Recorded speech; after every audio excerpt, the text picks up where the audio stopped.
All right, man. Right, Rock? I do believe so. All right. Let me pull up, make sure I got everything lined up. I mean, quotes, obviously, we're good to go. Since we were set to do this like 2 days ago, when you had technical difficulties out the wazoo. Remember Dude, this? I. Oh, it shows up behind you. Oh, What shows up behind me? interesting. Eh? Hmm. I I'm put big shit. the tech issues Oh, thing. yeah, it's like behind my name, Mm, but behind me. yeah, Yeah. it shows up behind your camera now that you're That was here. the weirdest thing. I hovered my mouse over it, and as I moved my mouse, you moved the Nah, image. Jesus Christ. I am in your PC, sir. Fucking Do God, not be dude. disturbed. That All was right. the weirdest.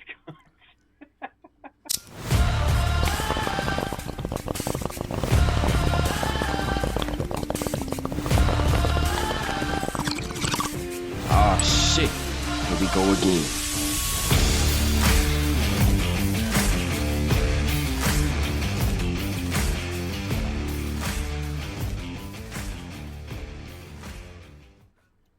Oh, happy Halloween, folks. Do not adjust your dials. We are on a different night, different time. Will not be a permanent change, but here we are. Happy Halloween to everybody. Welcome in. My name is Dan, in full costume as a regular ass stoner. It's a beautiful thing.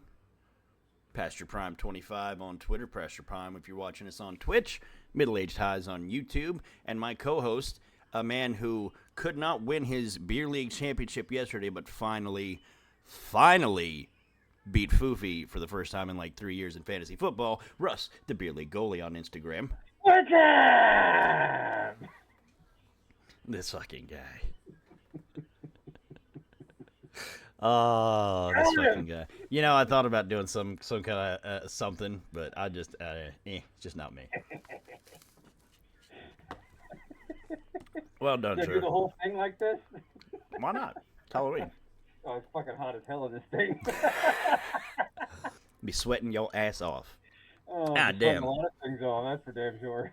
There he is, Russ, the beer league goalie on Instagram. The reason we're on a different night, different time, is because he had his beer league championship Wednesday, which they lost by 1 goal, unfortunately. So close, yet so far away. So far away. He couldn't do it. Took the mask off. Yeah, I was better looking with the mask on. Ha.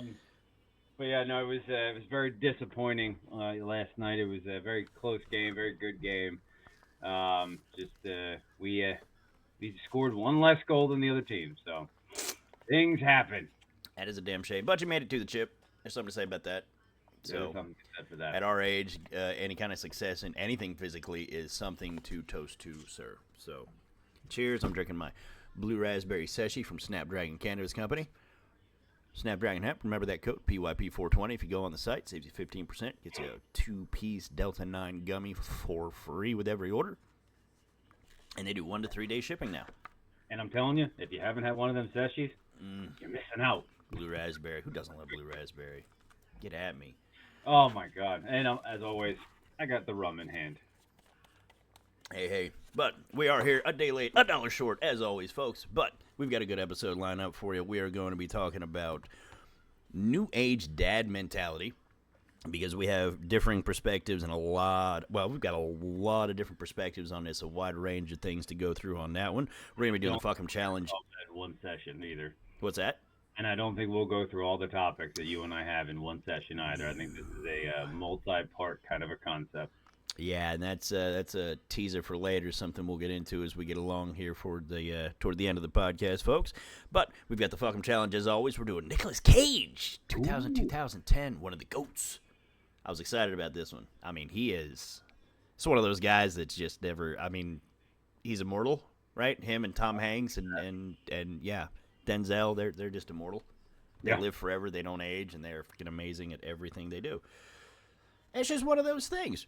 We're also going to run through a little bit of fantasy football, let you guys know how we're doing, talk about some things that have been bothering us, and remind everybody what the punishment looks like and who all's looking like they might be lined up for that. It's some interesting stuff. Oh, it's very interesting. Very excited. But before we can get into that, as always, we've got to start by letting my man here get his emotions out, because he is an emotional volcano, and if you do not let him get it out, they will erupt. So, as always, I have to let him start out by ranting. So this is Russ Rants. And my sister would attest to that it don't make me angry. You won't like me when I'm angry. It is a different animal. Boo! No, Boo. that was not a play on that right, Bruce whatsoever. Banner. It's just a fact, and you may ask her at some point in time whenever she decides to show her face. But that's neither here nor there. We'll see if it is or is not tonight. I don't know what kind of live audience we'll have. I'm shocked we have 11 viewers because it's Halloween night. Didn't know how that would work out. But we're happy to have you folks. Hey, all the kids went through the freaking sugar rush, and they're all passing out as we speak. At least I hope for some of you. Mm-hmm. Mine are done. And I'm sure you took actually, your dad tax. Halloween would take me right into my Russ's rants, because I don't think kids quite realize how good they have it these days in comparison to the 90s when we did it. Now, granted, something can be said for the 90s versus whatever, the 60s or something like that, sure. But we're dating ourselves on our time period. And it's kind of a two-part concept. It's one, not knowing how good they have it, and two, kind of being lazy at the same time. And kids these days are lazier than ever, at least in my opinion. Call me old. I don't give a shit. It is what it is. You are old. We are old. From the lazy standpoint, when's the last time you've seen stuff happen on Mischief Night? Point exactly. Yeah.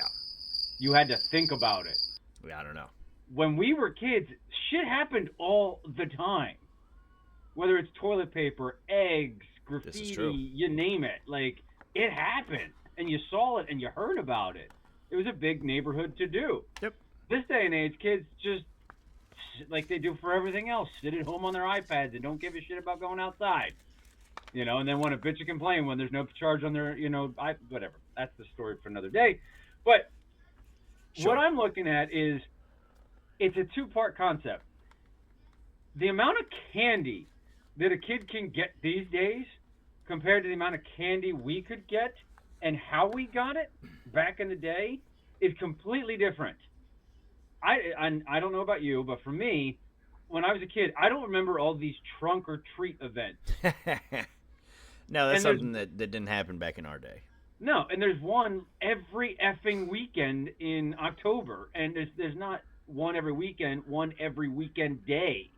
So to the point that, like, and don't get me wrong, I'm happy my kids have fun and we get go out and see all these people and do the trunk or treat. It's fun. Socializing, networking, sure. But you should see the freaking buckets of candy we got sitting on the dining room table upstairs. I believe it. When I was that age, the only candy I got was from trick or treating. And to the point of right now, the normal window of trick or treating is 6 to 8-ish, about. Okay. When I was a kid, I remember staying out till like 9:30 trying to fill up a pillowcase. Sure, you stayed out until they turned all the porch lights off. Yeah, exactly. I mean, that's how it was in the summertime. You stayed out till the lights came on and your ass got beat. Now, do you go door to door where you are? Yes. Really? Yes. Okay. Some people sit outside at the end of their driveway. Some people wait for you to come to their house. Just depends. My neighborhood's about 50 to 60 total houses, which is enough for a 4 to 6-year-old until they get older and have friends and blah, blah, blah. Right. But we're doing this, and we're like 7 houses in. And my kid looks at me and goes, "I'm thirsty." What? Dude, we're going to be out for 30 minutes. A long time, yeah. Like, come on. Like, we used to wear these full-fledged, like, plastic masks you couldn't breathe out of. Yep. And we never took them off. Nope. My kids lasted 5 houses with their masks on tonight. Wow. That's rough. Like, what the hell? Like, what are we doing? See, I don't know. Look, I like that you guys still do the house to house. We don't do it. It doesn't happen out here. They don't do it out here. Why not? Well, it's just they don't do it in this area. The problem is you live more in a city. I live in the country. You can't go house to house. To go house to house here, I mean, you're walking and you're not walking flat. You're walking a lot. So what they do the city out here, they go down and the town square where all the shops are, all the shops, every shop has somebody sit out in front of it, and it's basically just a big line. And it's just a big line all through the city and all through the blocks, lead you through everything.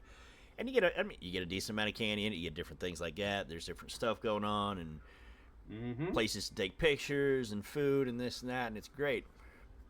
And it's fun. It's not. It's a lot of standing. It's a lot of standing. Judge me if you want to, you and everybody else out there. We did absolutely nothing this year. Nothing. What's the point? Well, here's the thing for us. Danny's 18. He could not care less. If he wants candy, he's going to go buy it. You know? Addison, 7 years old. He's special needs, autistic, nonverbal. Loves candy, sure. Does not like standing in a line. Does not like standing still for that long. Does not love keeping a costume on. Hey, him and me both. Clearly, you know. I mean, you made it, what, 5 minutes with your mask? Maybe. 5 seconds. 5 minutes is a gross exaggeration. Yeah, a little bit. Little overshot the mark a little bit there. So he doesn't love any of it, and AJ's not 5 months yet. He has no interest. Yeah. We don't want the candy. I don't want a bunch of candy in the house. God, we have so much. Yeah. So much. No, thank you. We're all trying to work on losing weight in the house and everything like that. I'm going to gain like 50 pounds before I get to Thanksgiving bird. It's that time of year. You have Halloween, Thanksgiving, Christmas. This is the time of year. We talked about that last year, and then all of a sudden you get to whatever's January, February, and here come the Girl Scout cookies. Oh, yeah, it's a trap. It's a trap. God, that's such a good... Yeah, that's a classic Forgot rant. About that one, huh? That's a classic rant. That was the first rant I ever clipped off this show. Holy crap. That's a good one. That was a good rant, though. I like that one. May have to go and play that back this year. But my thing is, it's just not. It's just not as much. It's just too much standing around the way they do it like that. You know, I would rather go place to place, house to house, but you can't do it here. There's too much. I got you. There's too much space. So I get that and all that, but it's just not a fun thing anymore. It's just not. And then you take the adult and the older kids aspect out of it. Why are they not interested? Were you interested in trick-or-treating when you were still, 16, 17, 18? Yeah. Sure. A little bit.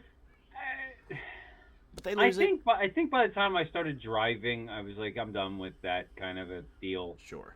I mean, to be fair, I can't tell you the last time I saw a full-grown teenager running around in a costume around here. And you know why you don't see any of that anymore? No, there's a lot of reasons, but, it's for another day. Fair. Well, Halloween loses some of its luster because it used to be that one night of the year when you could dress up and act how you want, be who you want, whatever. Now, there's a Comic-Con every month where people go to it and dress up as whatever fantasy character they want to be. People that stream randomly just decide to dress up as whatever character they decide to be. So it's lost a lot of its luster. We don't go around to houses and trick-or-treat anymore. Yep. It's by far not the only day of the year where you get to dress up any way you want to and be a fantasy character. And not everybody's got a reason to dress up for whatever those reasons may be. Yep. So it's just not a special day anymore. Halloween has absolutely lost a lot of its luster. I agree, 100%. So yeah. So here I have a question that actually came up today. So I went to my son had a little parade at his daycare today. Okay. And a couple of parents we're close with. We were talking about Halloween and this, that, and the other thing. The guy looked at me and goes, "What was your least favorite candy or thing to get when you were trick-or-treating? What were you so disappointed that you got?" Almond Joy or Mounds? That was one of the ones that came up. I came up with candy corn because I can't stand I hate candy. Yes. My wife loves candy corn so much. Disgusting. I hate candy corn so much. Yes. And she loves it. She loves it. Every year. Have to get her corn. Now, don't get me wrong. I like snacks and snack food. Sure. But I don't want to go to trick-or-treating and get a tiny bag of pretzels. That's not a Halloween snack. Exactly. That's not a Halloween. You don't get excited to go to a house and get frickin' pretzels. No kid wants pretzels. However, you pass out little bags of Doritos, it's a different story. Ooh. my neighbor did that this week tonight, and my son was like, "Oh, those chips! I want those chips." I went, "Okay, take the chips." Yeah, right. There you go. See, But yeah, that you're Candy- speaking kids' language. You Yes. gotta do it Yes. right. Yeah. Now, the one thing that I will say to get off the Halloween cycle that we're going on, Sure. last year was one of my favorite years trick or treating. Oh yeah. We had 4 or 5 houses here that accommodated adults. Oh. Every one of them gave me a beer. Uh-huh. This Nice. year, not a one. Really? Man, I was hoping. Now, the one guy who gave beer every year moved out of the neighborhood, so I kind of understood that. But I was like, man, I was hoping for one. Like, I'm not looking for every house, just one beer. Like, Damn. I'm going to be the guy in 10 years when my kids stop. I'm going to sit there, and I'm going to sit there with a cooler, and I'll be the guy handing out beers to people. I just want somebody to do it to me until I get to that point where I'm not with my kids anymore. Sure. You got to pass the torch along, right? I understand that. Yeah. I'll be the guy standing there saying, "Hey, you want to step around back?" Hey. Then they come back around looking like this.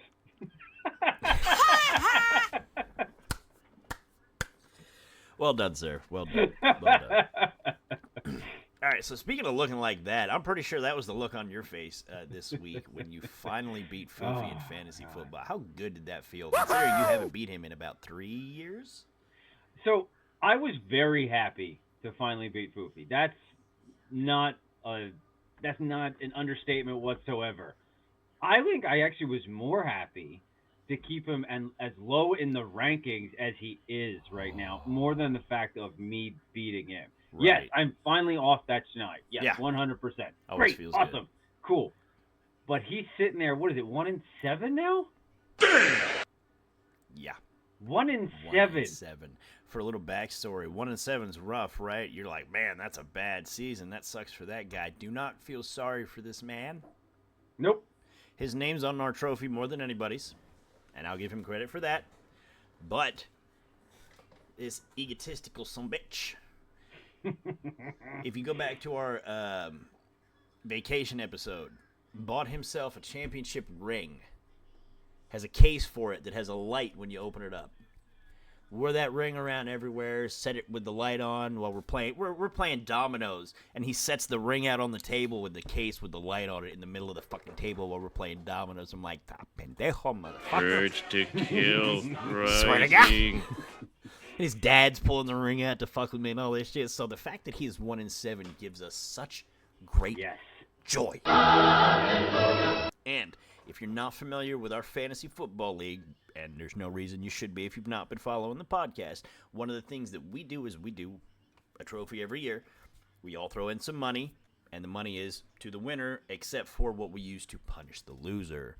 We punish somebody every year. We've done 3 years running. We did a massive hot wing challenge that was a lot of fun and is out there. I still need the video of that, please, the raw footage to re-edit. You're supposed to send that to me. I'll re-edit that and get that reposted. We had one year our friend had to go take an SAT test. He went and took it twice because he was too embarrassed by his first score to post it. Rico. And then last year, our good friend Ron had to get his legs waxed, and that video is on Middle Aged High's TikTok and Middle Aged High's YouTube, and is hilarious. You know what's awesome from all of that is I got to be live and in person for both the hot wing and the leg waxing. Amazing. Like, Amazing. I can't stress enough how much fun I had with the two of those. No offense, Ron, but it was hilarious. Oh my God. Editing the video was so joyful. So much joy. It's like a 20-some minute video. I was hard to edit down because I'm like, I want this, I want this, I want this, I want that, I want this, I want that, I want this, I want that, I want this, I want that, I want this, I want that. If you actually go to YouTube, you can actually see the full unedited video on there as well. It's a lot to sit and watch, but it's pretty entertaining. But the process that we go through to figure out what the punishment is each year is the winner of the fantasy league, which, if you're keeping up with us, Foofy won the fantasy football league last year. He picked this year's punishment, which means by being in last place, he is in line to have to do his own punishment. the doomsday scenario that we created 3 or 4 years ago when we started doing this, we said, I hope that happens to somebody. Couldn't happen to a better guy. Better guy?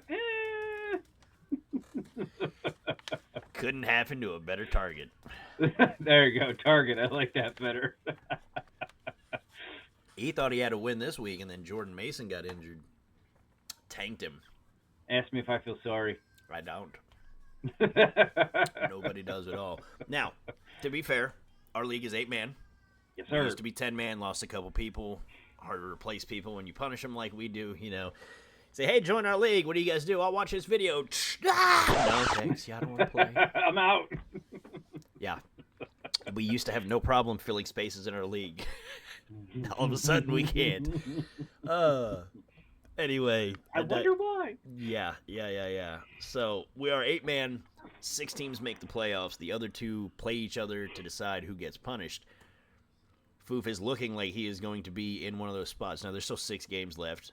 And he's only 2 games, you know. Well, there's 3 people 2 games ahead of him. So, he's got a lot of people to leapfrog. So, it's tough.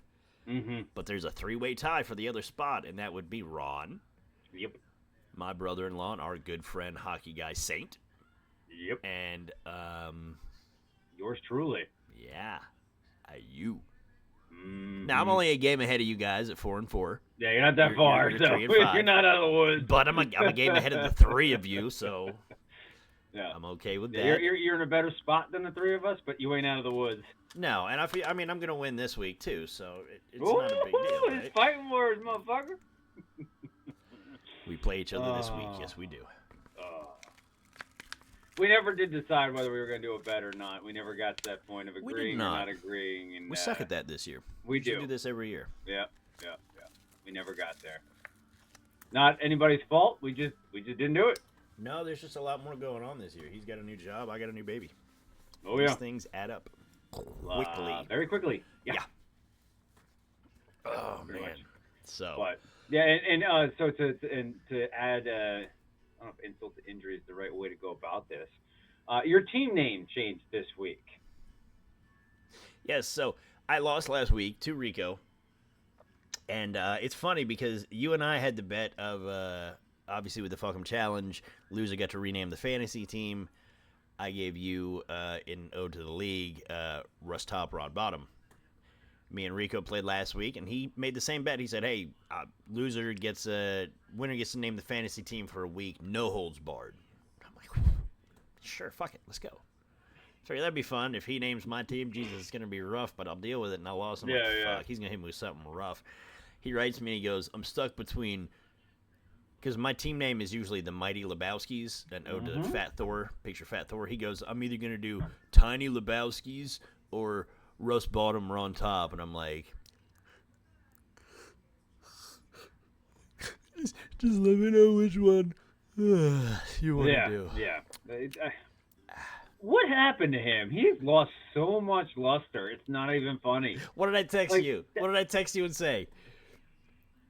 I said, Rico's remember. what? He's lost his edge. Yeah. That man used to come into frickin' video game nights and rip myself, Ron, whomever, a new a-hole.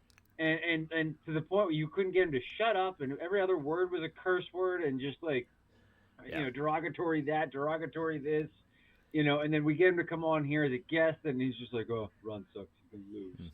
Yeah. Oh, I'm just gonna flip Russ's name and make it your name. Like, dude, what the hell? What happened to your cojones? You have a no marbles. Damn, savage. To be fair, Rico was the guy that, in knowing our experiences from him when we were going to originally bring him on the podcast when he was our supposed to be first guest, we were worried we were going to have to censor him a lot. We were like, man, we have to tell him to watch what he says because he's just got such a mouth on him when he gets going and drinking and all with us. And he's... I didn't think we were going to get a word in edgewise because he never could shut the fuck up. And he's gotten old and he's mellowed out. Is that going to happen to us eventually? Hasn't happened to me yet. I'm older than he is.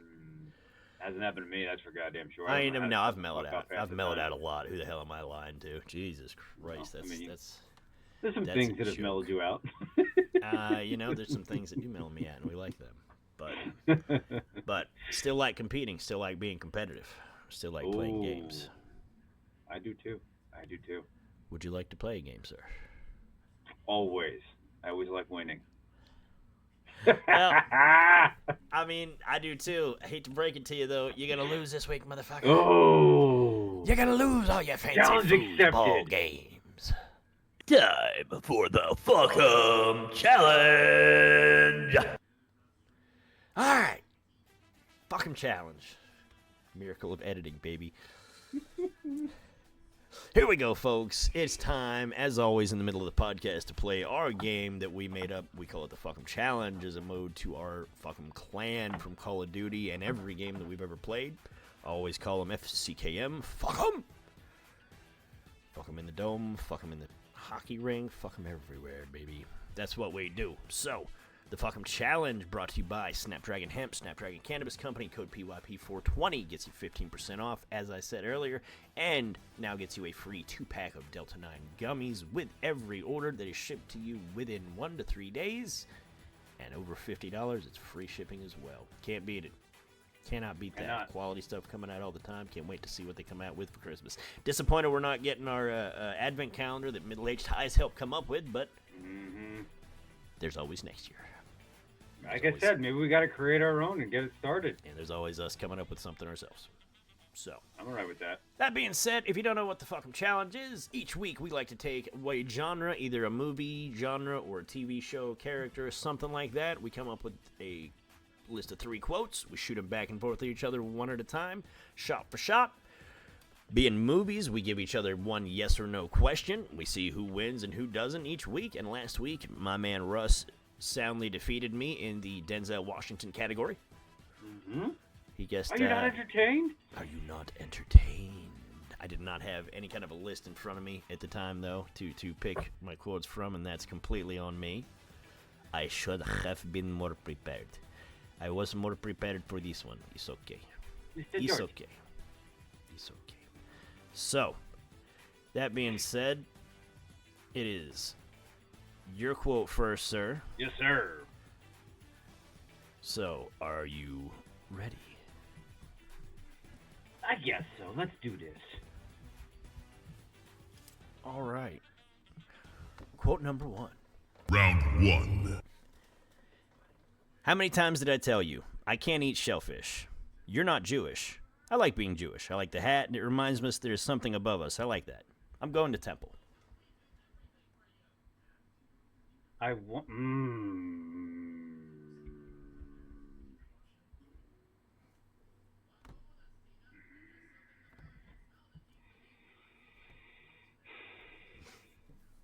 Nope. I have an inkling, but I'm not making a guess. No guess? Nothing at all? Nope. Not doing it. Nope. Passing on the first one. Passing on the first one. Pass it. All right. No guess on the first one. No yes or no question. That's fair. It's only quote 1. Damn. We All right. increase the obviousness of the quotes as it goes along, too, folks. So, my turn then, sir. All right. You ready? Yes, sir. Round 1. You can't leave yet. The kitchen isn't even finished. Will you forget about the kitchen for a minute? I'm stuck here. Well, get unstuck.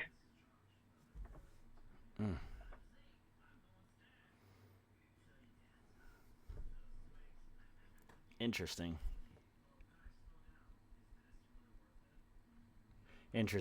I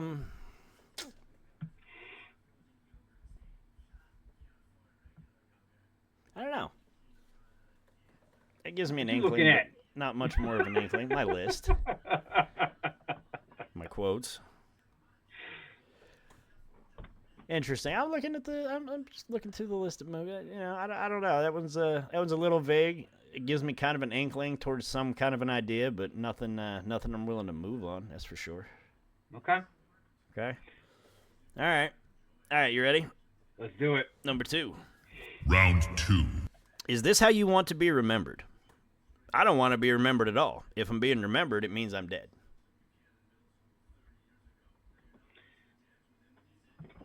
I'm still leaning the same movie. I mean, pray tell, sir. I I want to use. Or don't. Oh my god.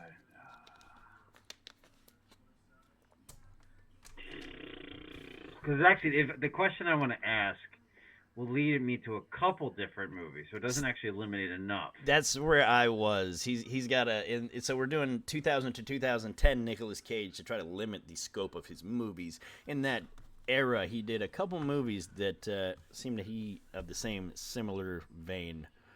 Yeah. Because you're talking about being remembered and dying. Sure. That was the quote.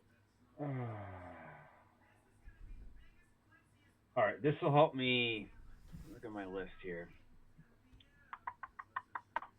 This will help me eliminate a bunch if I ask this question, but it doesn't eliminate all of them. Sure. I want to ask that question. I don't know. Do you? I mean, Fuck it. technically that was a yes or no question. Ah! Got him on a I'm technicality. going to ask, does this movie focus around, like,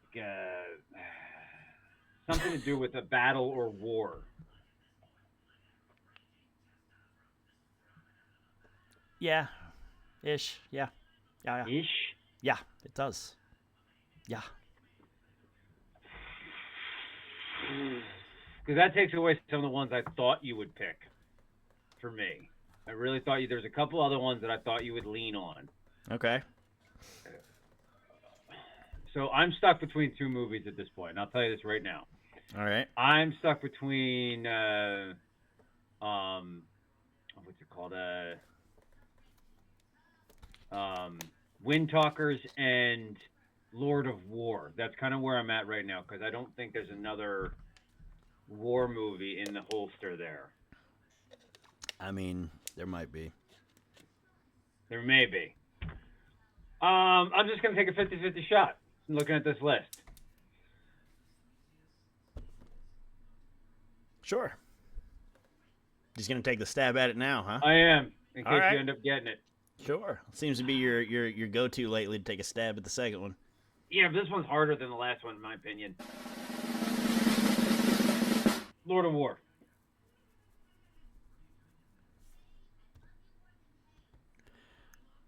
Quote number 3. You don't even want to tell me I'm right. Nah, here. You tell me if you're right. I don't think you appreciate the seriousness of your situation. My family's disowned me, my wife and son have left me, my brother's dead. Trust me, I fully appreciate the seriousness of my situation, and I promise you I won't spend a single second in a courtroom. Yep.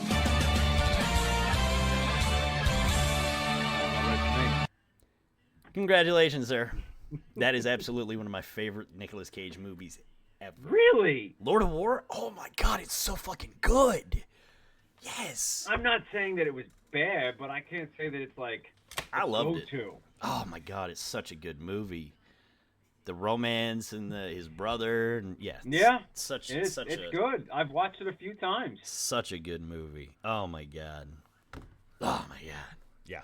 So, well done, sir. Well done. All right. So, best I can do is tie you. Then I guess I'm definitely sir. taking a stab at it on this one, huh? Might as well. Yeah. All right. No stakes or anything, but why not? I mean, you Yeah, picked the anybody category, so it should be in your wheelhouse. It was a whim. It literally was a whim last week. Nicolas Cage is a pretty Well, pretty yeah, fair but topic, though. I didn't think not, about not, it you ahead didn't of time. stack it in your favor or anything. I'm not trying to say Not that. whatsoever. So. All right, hit me, sir. What do you got? Round 2. I don't smile a lot. That's why I'm not a lieutenant. People don't like me because I don't smile a lot.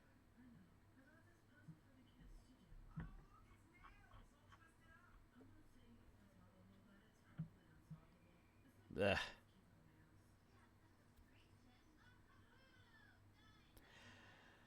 Well, That didn't help, apparently.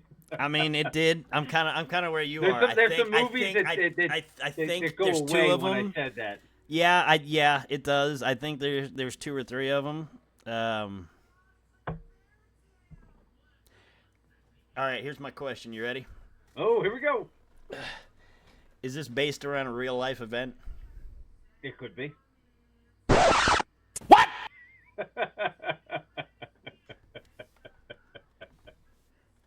It's a yes or no question. Yeah. World Trade Center. Gotcha. There we go. Oh, wait. Hit it.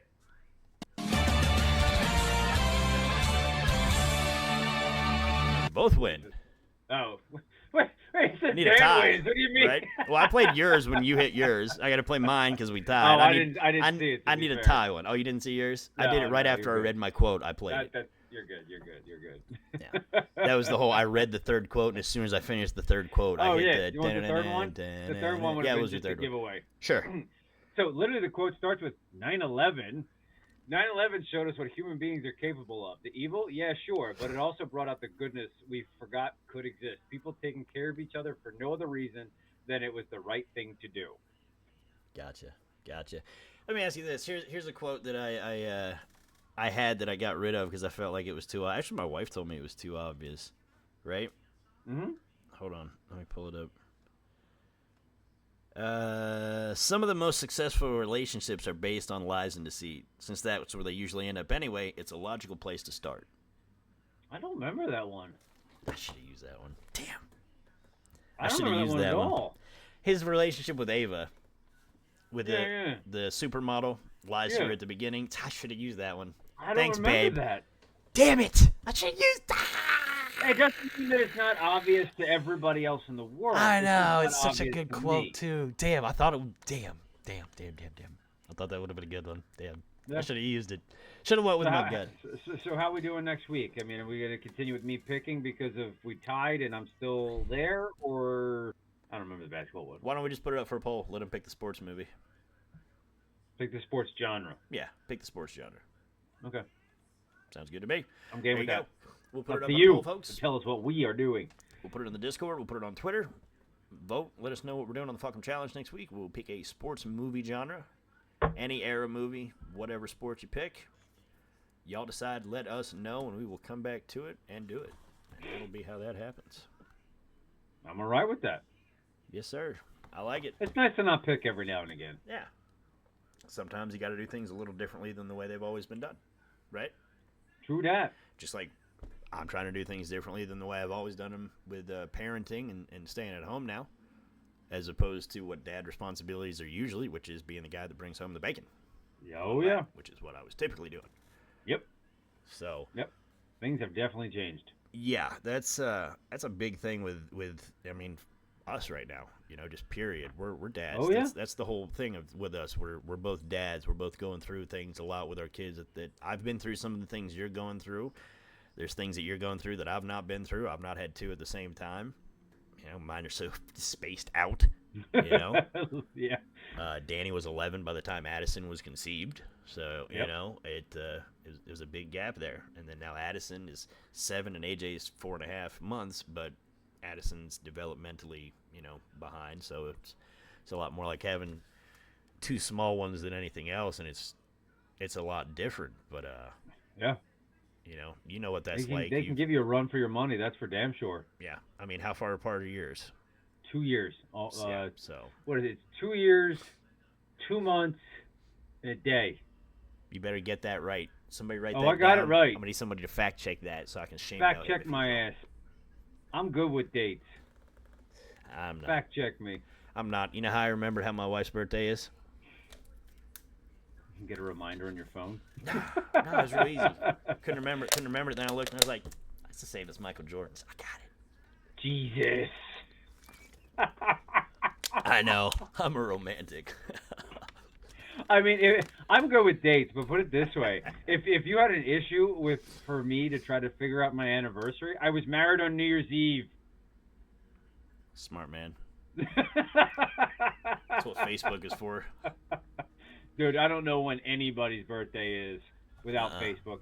To be fair, I know the month for your birthday. I couldn't tell you the date. That's fair. I couldn't tell you yours. I couldn't tell you anybody's. I couldn't tell you my cousins. I couldn't tell you. I know my mother's barely. I know my father's month. I know my sisters. I know my brothers. I know my wife's and my kids. That's it. That's it. I just don't remember. I think as things long like as that. you It's just- get the birthdays in your 4 walls correct, you're good. Yeah. But as we've established previously on the podcast, I'm not a birthday guy. They're not a big thing for me.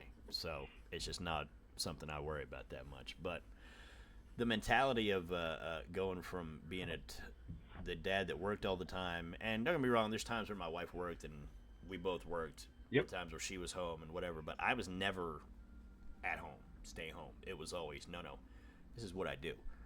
Oh, yeah. You know, and there's a point where you realize that this is all I do. This is what I do. This is what I'm good at. I do one thing and I do it well, and that is provide money, bring it in, take care of it, right? And then when you switch, you go through a real head spin trying to figure out who you are and what you're doing, because you're not providing, you're not bringing anything to the table. But you are in a different sense. You are, but it's hard to tell yourself that when you're I mean, you know, Latin pride, whatever, and you know, as a guy anyway. Oh, yeah. You're supposed to be, you've got to get out there. You've got to make money. You've got to make more money than everybody else. You got to make as much as you can for your kids. You don't want your kids to ever want for anything. And if you're not the one taking care of that, it's like, damn. What the fuck am I doing? Yeah. And then you start looking and you start to feel bad because what am I putting on her? And then the day, you know, she loves her job and everything like that. But there's days it's rough. It's as any job. You come home some days and it's like, damn, this sucks. Oh, yeah. And then you look and it's like, damn, I feel like a piece of shit now. Mm-hmm. Because I'm staying home with the kids, and she's working.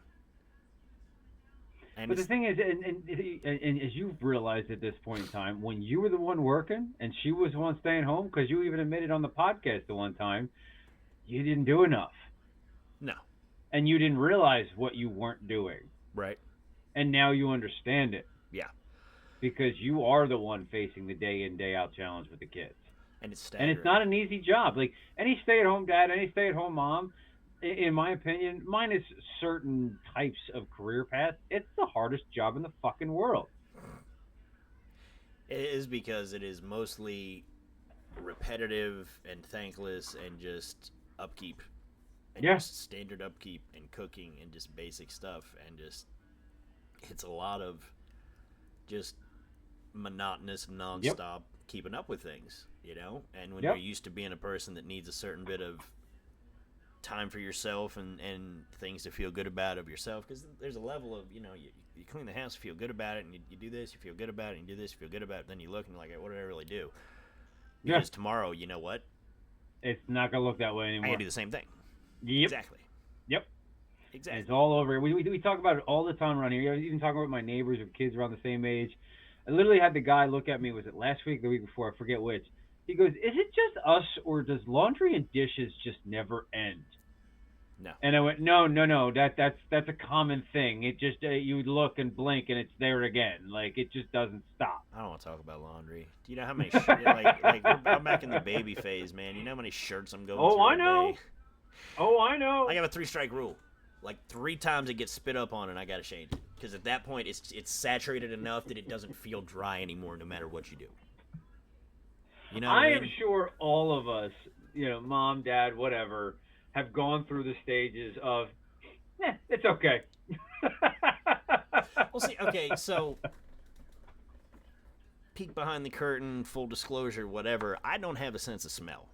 And have we talked about this before?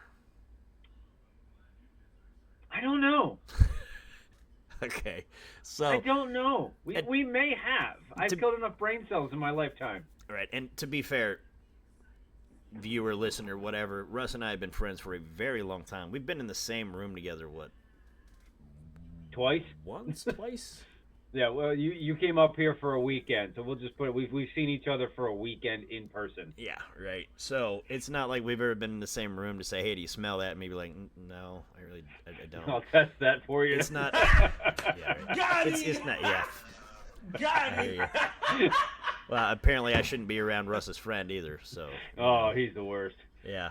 Anyway, so that's a whole thing that comes up. It's an awkward thing because it doesn't come up, you know, ever until someone is randomly just like, "Hey, do you smell that?" And I'm just like, "No, I don't.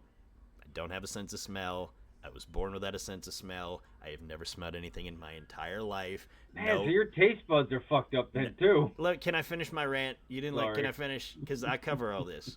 I've been down this road. Okay, stop. Let me finish. I was born this way. I have never smelled in my life. No, it is not weird for me because I never had the sense of smell. It's like me asking you if it's weird not having a third eye. You don't have one. You don't know the difference. It does not affect my taste buds that I know of because my taste buds are not the same as your taste buds, are not the same as his taste buds. I can taste food. It does not eliminate my sense of taste. I don't know if it's the same as yours. You don't know if yours is the same as the guy next to you. Everybody tastes things differently. They tried to fix this. I went in when I was younger, and they did they tried about 8 different nasal sprays and shit, right? And I'm a kid, and here's another one. Fine. I don't like needles. I can get stuck. I can get I can't look at a needle. Can't do it. You know what we're I mean? getting off topic, by the way. I can get stuck. Well, there's a reason for that. Like, I can get stuck. Don't like looking at them. Fine. When I was a kid and they were trying to fix this, they did all the nursery. Like, didn't work. Fine, cool. They're like, hey, we'll do an allergy test. Oh, cool. What's that? We'll have him come in, and for 2 hours, we'll stick about 20 needles in his back and see what he responds to. And I did that. Nope. I did that. It's like tapping out. I'm done. I'll take the broken schnoz. I'll live with it. Thanks. And that was the last. Yeah, I did that test when I was, I don't know, 12, 14 years old, something like that. And so what happens? It's not quote unquote like needles like you're thinking about. Sure. Test it, like, no, it's the little prick. Yeah. Pinprick. And they put like, I forget what it was, like 24 total on your back, or I forget what it is. Sure. And so the problem for me is the ADHD part of me, because they say we're going to do this, but you can't scratch. So then the ADHD part of me is like, but it itches. And, yeah. And then so I just sit there and kind of like do one of these kind of the whole fucking time, and I got to reach, and then you get slapped for fucking trying to reach to scratch, and like, yeah, I did that. I know what that process is like. Well, when they phrased it as a kid, they said it was injections in the back, and I was just like, no. Pass. Yeah. So they were like, nope, we're good. So I don't have a sense of smell. I can't smell anything. Yes, that's a whole other Hey, that topic. helps with the stay-at-home dad function if you can't smell, mind you. Sure, you still got sight, and you still got touch, but you ain't got to smell it. Yeah, but do you realize how often that was used against me with the kids? Be like, hey, you can't smell that.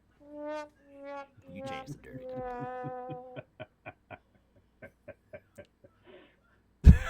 To be fair, good on your wife. It is a fact. Look, there's a line of it. I'm not gonna lie. If my wife said she could smell, you think I wouldn't say the same shit? I do the same thing. I mean, there's when she's like, "Oh my god, that's bad," I'd be like, "You want me to get it?" I don't fucking know. Yeah, look, it's a whole other thing. Yeah, it's good for that. I'm sure it saved a couple friendships throughout my life in one way or another. It's definitely something that you have to be aware of too, because like my wife knows, like, hey, if I smell bad, you let me know I smell bad. I don't True. necessarily know. You can't even get a whiff for your own self. Yeah. Oof. So don't even we're going down a whole. This is a whole. We did. We opened up the Pandora's box, man. Pandora's box. Yeah, like you're not even getting into the whole topic of when real fucking stoners find out. They're like, well, how do you tell if weed's good or not if you can't smell it? And it's like, I gotta process. Yeah. Oh shit. So yeah, it's a whole thing. But no, I cannot smell the shirt to verify if it is good or not. But I have a 3 vomit rule, 3 spit up rule. Once it's 3 times saturated, it does not get dry anymore. So. See, you're better than me. My daughter, as we've talked about before, had colic and spit up a lot with acid reflux and what have you. And my biggest, biggest event for spitting up was I took my daughter to the doctors when she was, I don't remember, because at the beginning year to 2 years, you go through the stages of the shots and everything as far as when they get them and all that. I don't remember what age it was. I'm going to go with 6 months. Sure. She had to get an oral shot too. Jeez. And I told the nurse when she came in, because she did the doctor visit, the nurse comes back in to give the shots and whatever. And I looked at her, I was like, go slow. And she's like, what are you talking about? I'm like, you need to go slow with giving her this oral shot. She's like, I do this all the time. What are you talking about? I was like, I know that you need to go slow with my daughter. Right. I was like, this is the reason why. And she's like, I don't know, all the kids are the same, yada, yada, yada. And I was like, okay. She gave the oral shot. Picked up my daughter. I had a completely drenched shirt from head to freaking waist. The Awesome. whole thing. The worst she had ever thrown up in her life at a Wow. 6-month-old age. And I turned to the nurse and went, "You want to know why I told you to go slow? I told you so, bitch. This is why." Yeah, right. That's the worst when people don't want to listen to them, to the parents, man. But no, the mentality though of being at home with them is just it's different, man. It's a lot different. And I've talked to a couple stay-at-home dads because like our guy Cyber Chef who has been on the podcast, he switched to more of a stay-at-home as opposed to going to work thing, and he'll tell you it's a little bit of a mind fuck. It is. Because it's just you got to reobsess yourself and you got to refocus. That's why things like this, the podcast and the stream, are really healthy for me in a level. As long as you don't get too far into it and get involved in all the stupidity and all that shit. But healthy interaction. It's good for the interaction part. It's also good for me personally, just to have a project and something that I'm working on myself that I can feel like I'm accomplishing something with. Because I'm doing the kids and I'm helping the kids, and and it's great. Don't me, I'm loving seeing AJ and getting to watch the process of him putting things together every day and seeing how much he's getting closer every day to crawling and doing this little stuff and that stuff. Oh yeah, it's so much more. It's fucking amazing, and I love it. But there is a level as a man, a person, individual, human being that I've got to have something for myself, and I've got to have something that I'm feeling like I'm accomplishing for me. Make something, build something, project related, providing from a financial standpoint. That's just a guy's MO. Yeah. Thank you. Hi, Addison. Give me just a second, guys. Addison. Hold up. Wait a minute. Right. Hold up. I want to go to sleep.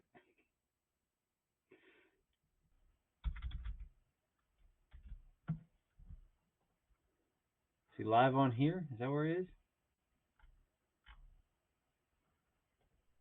All right. There it is. I found it. Okay. He's settled. So what was I saying before he showed up? Mentality. We're talking about projects, doing something for yourself. Yeah, man. It's good to have that, and it's healthy, especially when you're used to doing it. Because I'm a guy that I've worked. I've just worked. That's all I've ever done. And I didn't. Peek behind the curtain again, whatever. I didn't go to college or anything like that. I just work. I'm just a provider. That's all I was. So yeah, it's a head. It's a real mess. Oh yeah. Oh yeah. I can fully understand that because I feel like that's all I've been kind of doing for a really long fucking time. You want to talk about peek behind the curtain, from taking care of my mother for multiple different reasons, taking care of my sister for multiple different reasons, now having a family of my own and trying to establish myself there as a father as well. Our situation has changed here a little bit as far as working habits are concerned, where I'm in sales.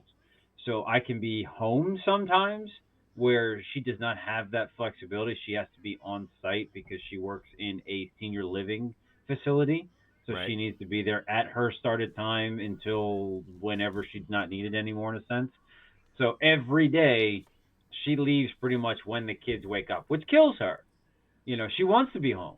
So every morning I am getting the dress and the teeth and the breakfast and the packing up for school and all that kind of stuff. Whereas you think about it, you go back decades, that was dad. Dad left. Mom did all that. Yep. And now, full circle, I also pick up my son gets picked up by my in-laws after his daycare's done. But when my daughter gets dropped off from the bus at 4 p.m., I'm usually home from work. I usually should be doing emails at that time, but I'm able to go get her off the bus. Right. So I'm doing the drop-off and the pickups with bus. And if you go back a few decades, you almost never saw dads doing that. No. And I'll give you full disclosure now. When I do pickups in the afternoon, it's me and another dad at our bus stop, and there's another bus stop for another bus. Like, I can see from our bus stop 3 dads. Yeah. I don't see a single mom. Right. So I don't know whether it's a thing now and we've done a cultural shift altogether, but I see a lot more dads than I think we used to. Yeah, I don't think it's hardcore flip-flop, but it's definitely a lot more of a common thing now that than what you used to see, for sure. Because I can say when I've gone on the field trips, I've definitely seen more females than males on my end. Oh, yeah. To be fair, I'm going with Addison, so it's special needs. So I'm not sure if that plays into it or not. I don't think it does. I think most times, mom, when it comes to like a homeroom mom or a field trip or whatever you want to call it, I think more women are usually involved with those kinds of things. I'm trying to get involved a little bit just to for my daughter or son eventually when he gets to elementary school. Sure. They have these like social events. I forget what the exact. I don't. They're not dances because they're in first grade. I Right. don't remember what the event's called. But I'm going to go do the Valentine's Day one, Right. and I might be the only dad that shows up. We'll find out. Yeah. But I don't really care as long as my daughter's happy. Absolutely. That's what it's all about. I feel you though in the mornings, man. Like I'm, we wake up and I've got to get Addison. Well, we've got two now, so it's get Addison up while she watches AJ, and I get Addison his snack and get him ready to get on the bus, get him up on the bus, and I came in and I take the baby from her. She gets ready. I set her up at lunch. She goes, and then it's just me and the baby. Yep. I take care of the dogs in the house and make sure dinner's ready for when they get home. That's pretty much it, man. Yeah. And yeah, days like Tuesday where my oldest son decides to go out and hang out with his friends, and she's going to get her hair done after work, and it's basically the entire day I've got to get him up, get him off the bus, get him all fed, get all the dishes done, cleaned up, get him to bed, and I'm Oh yeah. between Addison and AJ, man. Basically, I'm basically changing 2 diapers an hour every hour. I mean at least. I don't miss diapers. That's I can't like. Some people love babies. Right. Love babies. Yeah. I don't really give a shit. I would rather take the toddler meltdown over Sure. a baby any day of the frickin' week because more at fun least at I that can age. go, hey, why are you crying? Right. I had more fun at that age too. And it's kind of funny, man. In looking at this and thinking about it too, I realize that we talk about perspective and things of whatever. You've got I've got, again, most people know about the kids. You've got 2 kids. Yep. I've got 3 kids. You just said something about you were taking care of your mom before that. Yep. My youngest brother is 14 years younger than me, so I was around a lot when he was younger. And more of a big brother, like my son is to my little ones now. So I mean, Oh yeah. kind of turns out to be what you do, Yeah. and despite doing it for all this long, still learning and still trying to be patient and still trying to be, and I'm starting to get things figured out with Addison, because it's one of the scarier things is his temperament and everything like that. With him not being able to talk, he gets frustrated a lot because he can't communicate. I give you all the kudos in the world because, and I'm sure I've probably said this before, I wouldn't be able to. It's because I have patience to a point. Yeah. I don't think that I have that type of patience. Man, I didn't either, and I did, and then I didn't, and then you think you do, and you think you're ready for it, then you stay home with it, and you realize you're not, and it's been so challenging for me because I'm just used to. I'm an emotional guy. It's who I am. I get angry. I get upset. I get happy. When I'm happy, I'm happy. When I'm pissed, I'm pissed. There's no in between. I don't have a medium setting. It's off or high. Get it? See what I did there? Anyway. I'm kind of, I don't know if opposite's the right word or comparison there. I try to stay even keeled. Sure. I have my moments of being excited or sad, mad, frustrated, impatient, whatever. Like whatever you want to put on it. I have those moments, sure. But in general, I've found, especially with a lot of the different shit that I've gone through in life, so much better to just stay even keeled and not put too much stock in the happy or the sad. Yeah. Because the moment, at least for me, when I put too much stock in one or the other, something happens to make it worse, better, wrong, right, like whatever. Quite so often. I've just gone, stay the Mendoza line, and I'll be all right. And I'd rather do it that way. That's a safer way to do it. And it bites you in the ass the way I do it, but sometimes it works out really well, But sometimes it doesn't. But with him, he doesn't understand anything. He can't communicate anything. So whatever he sees is what? So if he sees me losing patience or sees me getting frustrated, he responds the same way because he thinks that's me communicating with him. Yeah. And that's so tough to understand, and it is so hard when he's screaming at you or yelling at you or swinging at you or something because Yeah. he can't get through to you. It's tough. Oh yeah. Because Yeah. I mean, I'll never understand it to the level that you do, but I can get certain types of things when you have a toddler doing stuff like that.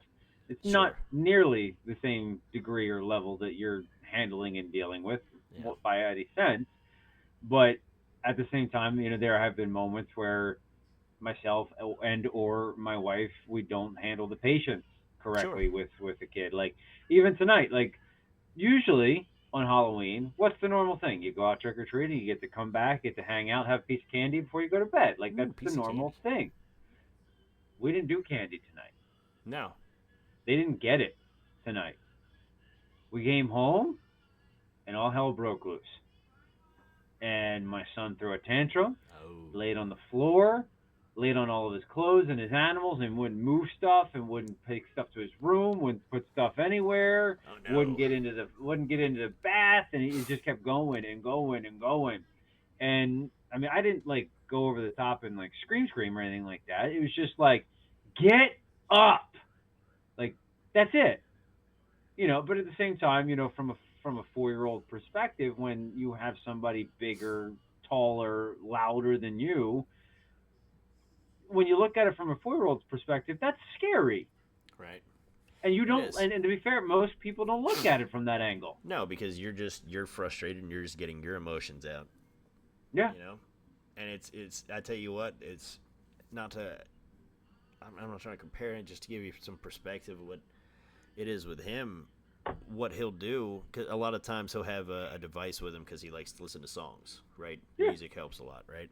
So Yeah. I'm thinking of a phone or a tablet, whatever, and he has his chewy. He's got something he chews on to keep him from eating things. It's a whole other thing, but Yeah. so if he gets frustrated too much to the point, he'll take his device and he'll go and start hitting himself. So when he gets real frustrated, and he starts hitting. Yeah, I mean, yeah, he's nearly bruised his shoulder with it.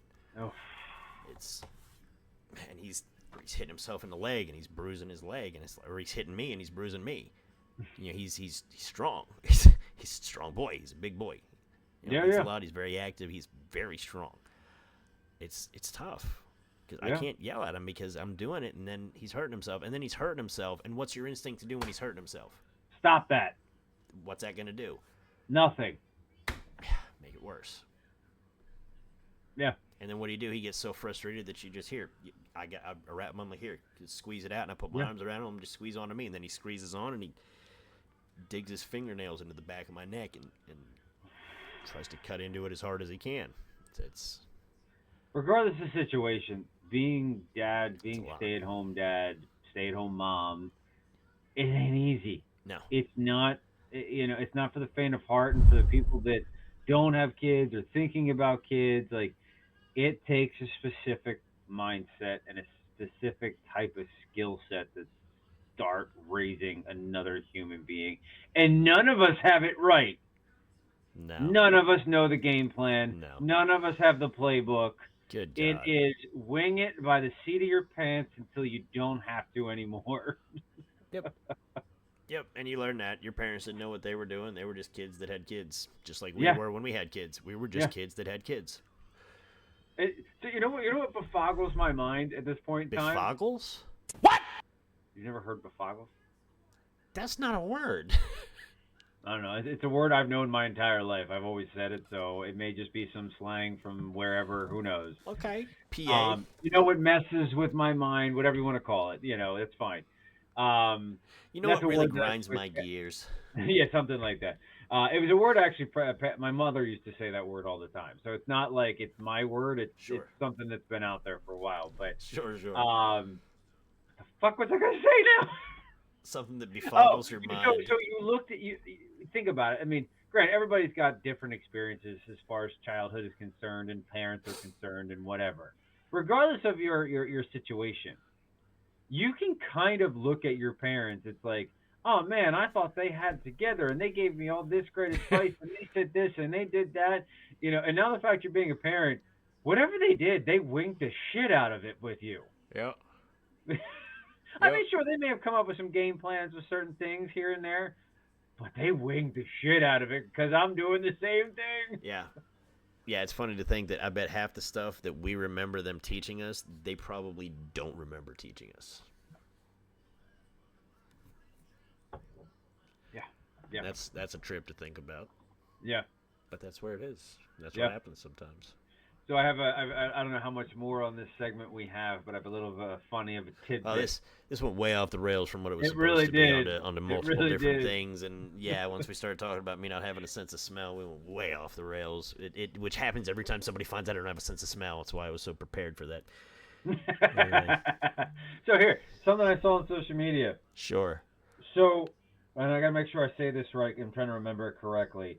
So when you were a kid, you were always told to get your homework done and your chores done before you went outside and played and did anything, right? Sure. So now as an adult, how do you feel if you don't get your things done before you actually have fun? Guilty as shit. Think about that for a second. Right.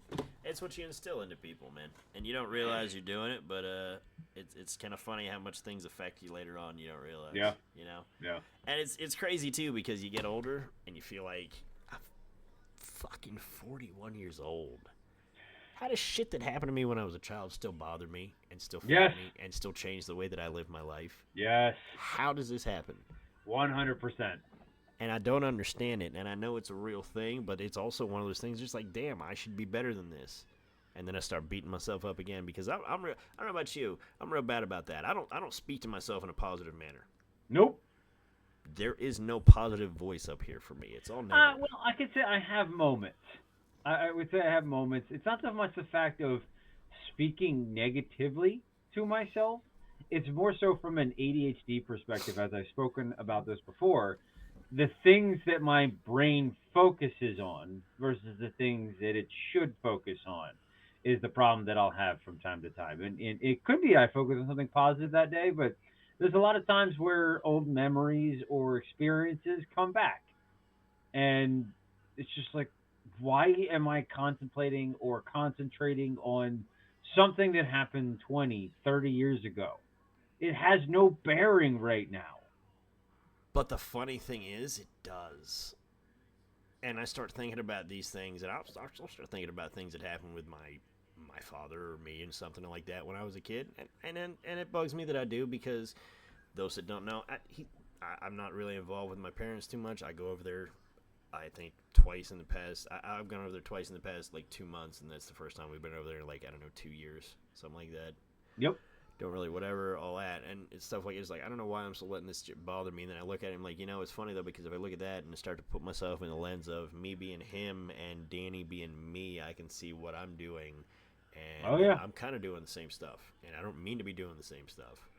Because that negative voice in my head, a lot of it stems from some of the times where I was, I don't know, forced to stand up and him say, hey, you, go like this.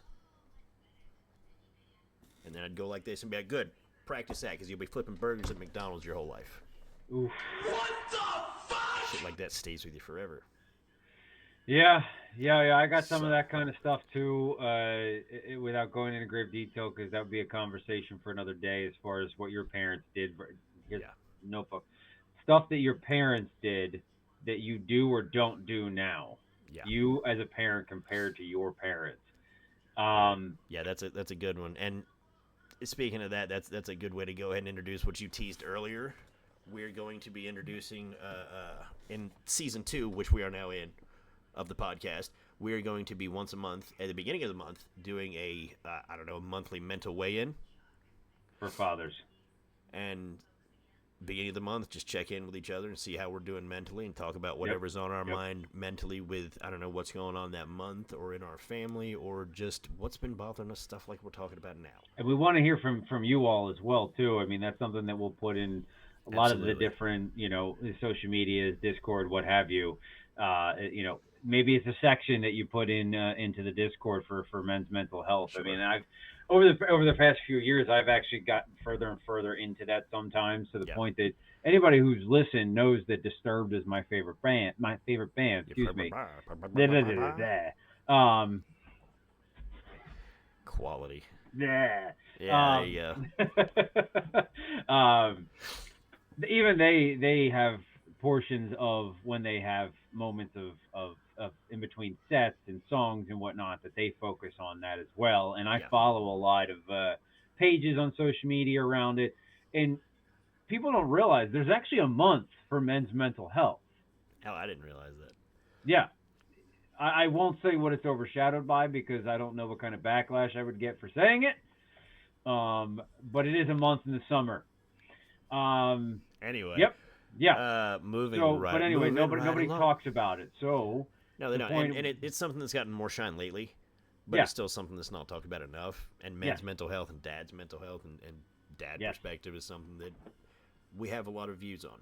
You know, in a lot of aspects. So something we want to broach into and we want to be able to talk about. Like he said, anything that anybody's listening wants us to talk about, by all means, Pastor Prime 25, go on Twitter, Discord links in the bio, jump in the Discord, let us know, get on the Twitter, let us know, his Instagram right there, the Beer League Goalie, jump on any one of us, let us know. You want to come on and talk us 1 month about your dad mental health stuff? Oh yeah. We're happy to have some people on eventually with it too, but it's something that we're going to broach into and try to make a regular part of the show once a month and I think be able to important. put out there some of our experiences, some things going on with us, hopefully that help people. Maybe not, maybe it just helps us. Yeah. Because to be fair, this ties into the last segment that we were talking about as far as dad duties and you know where we are as far as father figures at this point in time, because it's a complete different ballgame than it used to be. Sure. And the requirements and the things that dads do now in comparison that they used to do decades ago. I mean, dads are way more involved now than they ever have been.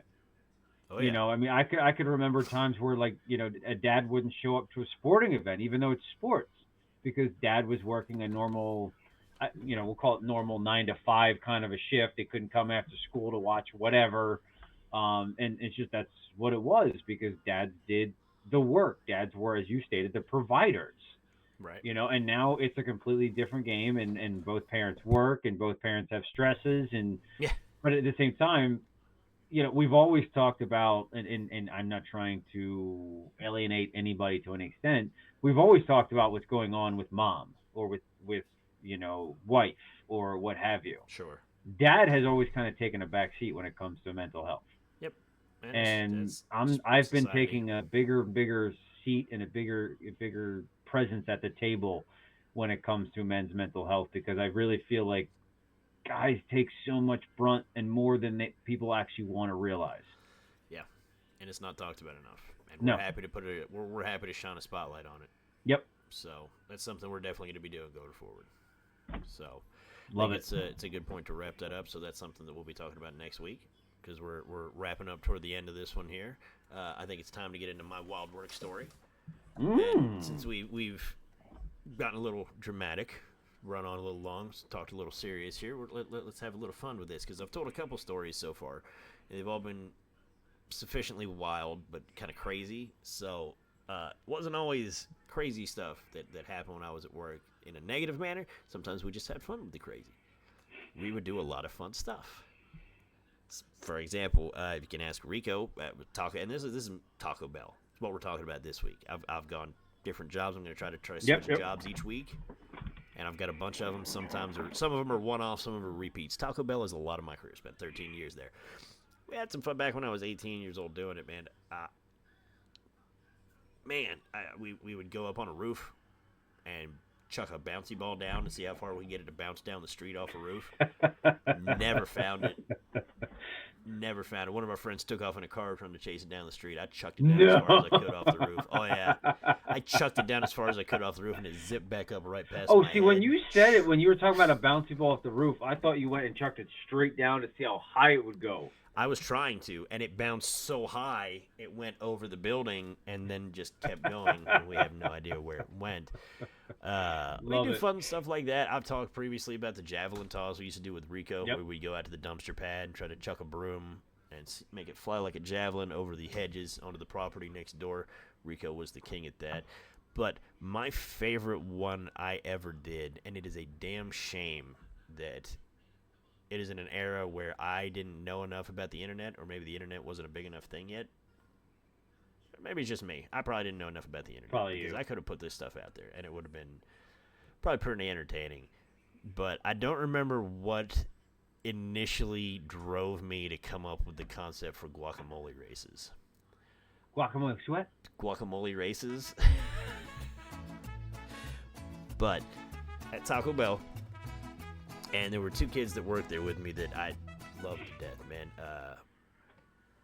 Adam and Lee, and I'm not last names, whatever, but Adam's a good kid, love him to death. Haven't talked Was to him in Lee a one of the while. ones who played video games with us? They both were, actually, very Oh, I remember briefly. Adam. Lee, yeah, I think his name was Adam, whatever his last name was. I think he played like once or twice. Lee was Got it. Tag 'em to bag 'em. I remember that. I was going to say, I thought that's what. God damn, that's so far back. He was great. I don't. This deep dark moment here. Whatever. I don't know if I told you this. He passed away like a couple years ago You did. during the COVID and all that. And it wasn't COVID, but it was a whole thing. Great kid, loved him to death, miss him. Anyway, we would work a lot. Those were my guys, right? Anytime I had stuff going, I would open with them. I would close with them. We were tight knit, whatever. We're going one day, and they would talk about guacamole. We all hated guacamole at that point. And it was not guacamole in general. It was Taco Bell guacamole that comes in a canister. You put it in a can, you just squeeze it out of a gun, it shoots out of the gun. It's like, nope, can't do it. Can't do it, can't do it, can't do it. I remember one day the two of them were talking shit about it. I said, guacamole race. 3 little side cups of guacamole, laid it down for each one of them, and I pulled my phone and I said, go. I think Phoebus did maybe a little bit of one and was like, nope. Lee did 1.5, and then like they ended up like, yeah, hilarious. This then became a thing No thanks. that we would do. No thanks. They did guacamole races. Then it was around the time that the whole cinnamon challenge came out. We did that in the store. We took one day, we cooked a whole bunch of stuff. We took just random whatever, a little bit of this sauce, a little bit of that, whatever, threw it in a bag, put it down in the thermalizer, boiled it up, and then put it in cups for them. Said, see if you can drink it. One kid had an iron fucking stomach, man. But I tell you what, we had a lot of fun doing that stuff. And it's a shame that I never got it on video and got it put out there, because it died with that phone, and I had some entertaining, hilarious shit on there of people trying to eat some crazy stuff and failing. So you brought up a good point. We are the last generation that our shit doesn't get posted everywhere from when we were kids. Yep. The last generation. Yeah, we did so much dumb shit that if it was on social media, like, we may not even have kids or be married. Like, we could be in jail, all the whole nine. What's the statute of limitations? So I gotta watch some stories, you know. You gotta think about some of them every now and again. But we had a lot of fun. We had a lot of fun back when I was a kid, and those are all back when I was younger. Now, granted, learned my lesson in that you get older, but that's my wild work story for the week. A little more timid. Try to dial it down a little bit this week. We had a lot of fun. We used to do crazy stuff like throwing javelins and bouncing balls off a roof and having kids chug guacamole shots to see who could go faster. Winner would get the day off, too. Me and those same guys, Phoebus and Lee, I was like, when I would close, this is how tight we were. I would do inventory on Tuesdays, right? So we'd have to be there all night counting stuff. And I would take it, and granted, I'm supposed to do it. I would take it and I'd literally say, here's your page, here's your page, here's my page. Yeah. Let's knock it out, because you know what we're doing the rest of the night. We take the dry erase board, where I kept all the information, all the notes for all the people and everything like that I put up for the week. It was the end of the week. We're doing inventory, so I'd erase it all, because you're putting up the new notes for the week, right? When the lobby would close, we'd get all the counts done, and then we'd erase that board. We'd divide it off into 3 sections. Put Dan, Adam, and Lee. Then I'd break out the little keychain Nerf guns that I had. Be like, all right, headshots only. That's the worst when you're fucking trying to do something. You go to the back, you're like trying to take some dishes back, and you turn, and your buddy's laid up underneath a thing, go hit you in the face with it. Awful. Can I ask you a question? Yes, a Nerf dart does disintegrate really quickly in a deep fryer. It wasn't a question. Oh, okay, go ahead. Did any of the Nerf stars stick to your glasses? I did not have glasses back then, you schmuck. The glasses came much, much later. Did not have glasses back then. It would have been hilarious. Would have been hilarious. See without his glasses. It's a true thing. It's a true thing. That's why it's on the Twitch channel. Take my glasses off. I do not see very well. But that's it for this week. Apparently. That's just a genuinely innocent, fun work story for this week. Nice and timid. Nice and timid. Next week, all bets are off. Nah. So, that's it. We're about done. So, dad jokes, sir. What do you got for this week? Ooh. Hey, you know me. I always tie it into being relevant, right? Okay, sure. Go ahead. What do you find most in a ghost's nose? I mean, I would guess boogers. You got it. Okay. He went Halloweeny because Oh, I he is a did. Halloweeny. I got you, sir. What do vegetarian zombies like to eat? I don't know. Hit me. Grains. No.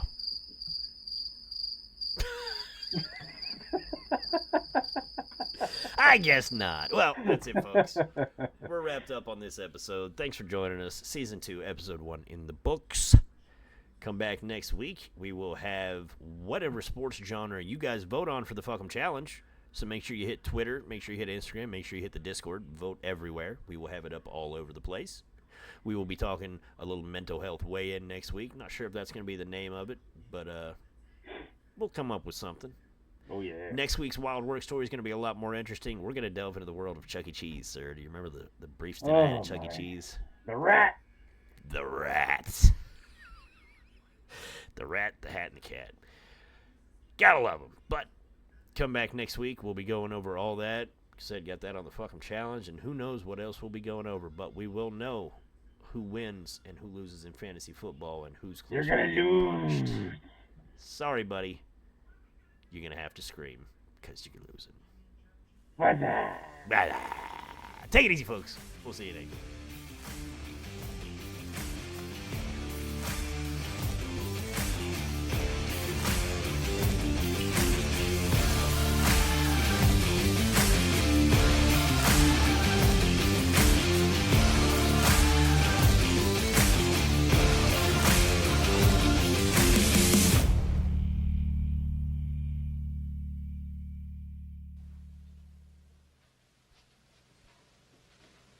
You're still here? It's over. Go home. Go.